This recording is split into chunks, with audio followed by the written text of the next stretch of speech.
అందరికీ నమస్కారము.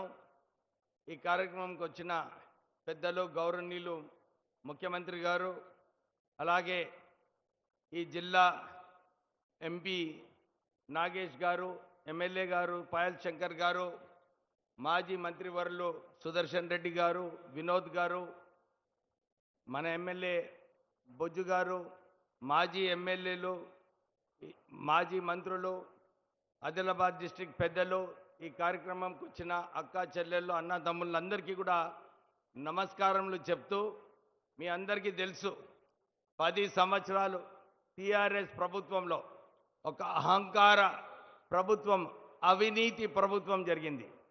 అన్ని హామీలు ఏదైతే ఇచ్చారో, డబుల్ బెడ్రూమ్ ఇల్లు, ఇంటికొక ఉద్యోగము, నిరుద్యోగ వృద్ధి, ఇవన్నీ మర్చిపోయి కేవలము శాండ్ మాఫియా, భూ దందాలు, బియ్యం మాఫియా, ఇవన్నీ అవినీతిలో పడిపోయి టీఆర్ఎస్ ప్రభుత్వాన్ని గద్దెదించడానికి ప్రజాపాలన రావాలని చెప్పి మీరందరూ కూడా ఆ రోజులలో కాంగ్రెస్ ప్రభుత్వం వచ్చేలాగా మీరు గెలిపించుకోవడం జరిగింది. ముఖ్యమంత్రి రేవంత్ రెడ్డి గారు వచ్చిన తర్వాత ఏదైతే ఎలక్షన్లో హామీలు ఇచ్చారో, గ్యారంటీ కార్డు, 200 యూనిట్లు ఫ్రీ, గ్యాస్ 500 రూపాయలు, మహిళలకు ఉచిత బస్సు సహకారము, అంతేగాక ఒక గొప్ప స్కీము ఇందిరమ్మ ఇల్లులు స్కీము. అప్పుడు ఆ రోజులలో మాకు సొంతిల్లు ఇందిరమ్మ ఇల్లులు ఏదైతే కాంగ్రెస్ ప్రభుత్వము 2004లో ప్రారంభించారో, దీన్ని మళ్ళీ ప్రారంభించి మన తెలంగాణ రాష్ట్రంలో సుమారు 17 లక్షల ఇల్లులు కట్టాలని చెప్పి ముఖ్యమంత్రి రేవంత్ రెడ్డి గారు ఆల్రెడీ అనౌన్స్ చేయడం జరిగింది. అన్ని జిల్లాలలో కూడా ఈ ఇందిరమ్మ ఇల్లులు సరిగా నడుస్తున్నాయి. అంతేకాదు, మనకు సన్న బియ్యమైనా కానీ, కొత్త రేషన్ కార్డులైనా కానీ 10 సంవత్సరాలు టీఆర్ఎస్ హయాంలో రానివి మన కాంగ్రెస్ ప్రభుత్వంలో అమలు చేస్తున్నారు. అంతేగాక ఇప్పుడే చెప్పినట్టు ఇంటిగ్రేటెడ్ స్కూల్ 200 కోట్లతో ఇక్కడ ఇంటిగ్రేటెడ్ స్కూల్ స్థాపించిన తర్వాత చాలా చోట్ల కూడా టీచర్లు సరిగా లేకుంటే 50,000 టీచర్లను భర్తీ చేయడం జరిగింది.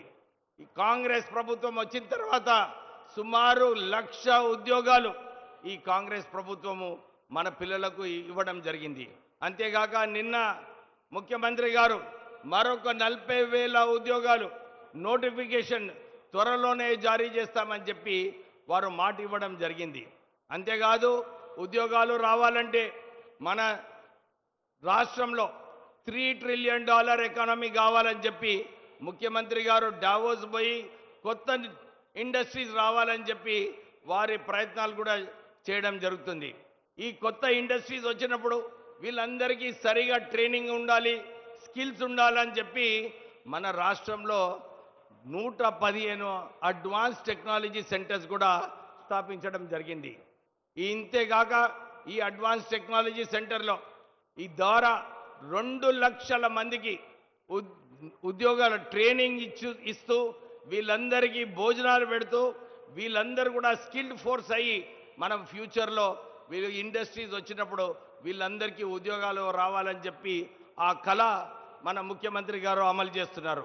మీరందరూ కూడా మీరు చూస్తున్నారు, మొన్న జూబ్లీ హిల్స్ ఎలక్షన్లో కూడా ఏదైతే అవినీతి జరిగిందో టీఆర్ఎస్ ప్రభుత్వంలో, మళ్ళొక్కసారి అక్కడ టీఆర్ఎస్ ఎమ్మెల్యే గెలిచినప్పటికీ కూడా కాంగ్రెస్ ఎమ్మెల్యే రావాలి, కాంగ్రెస్ ప్రభుత్వం మంచిగా పనిచేస్తుంది, రేవంత్ రెడ్డి గారి హయాంలో రాష్ట్రం ముందుకు వెళ్తుందని చెప్పి అక్కడ కూడా భారీ మెజారిటీతోని 25,000 మెజారిటీతోని ప్రజలు గెలిపించడం జరిగింది.